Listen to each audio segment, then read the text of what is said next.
This is called an inspirational newscast. I know it sounds like an oxymoron, but I am sick and tired of the crap we get on TV. We all know it. It's all negative. We talk about it and so forth. And now, when you watch the damn commercials, they tell you how sick you are. So watching the news, my mind goes to mush. Watching the advertisement, my body gets afraid. We want to reverse this, and I'm going to share with you the kind of story that I would like to hear more of, and I hope you would too. It comes from my book, Chipped But Not Broken. The subtitle is When Adversity Enhances the Human Spirit. Listen to this. It is just wonderful. One of the heartwarming stories that came out of the Vietnam War was one about a man who had lost an arm and both legs. He was assigned to Nam right after his wife had become pregnant with their first child. Just after his arrival there, two tragic things happened. First, he stepped on a mine and lost both legs and an arm. And second, he was captured and became a POW for 5 years.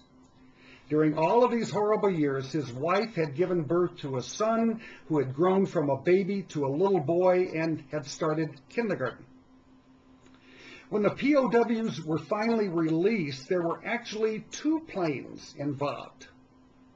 One carried the healthier men, the ones we saw on the TV, who received all of the media attention, while the other men were quietly taken off from the backside of the second plane. When the POWs were finally released, the other men were quietly taken off from the backside of the second plane. The young boy was nervous because he had never seen his dad in person before, yet was also really excited. He watched his dad being unloaded and noticed he didn't have any legs. Turning to his mother, he whispered, "Mommy, Daddy doesn't have any legs, does he?" His mother, trying to be strong, though tears were running down her face, replied, "No, sweetie, he doesn't." As the men wheeled his father closer, the little boy saw his dad was missing an arm too. "Mommy," he whispered again, "Daddy doesn't have an arm either, does he?" His mother shook her head, no, barely able to keep from bursting into tears.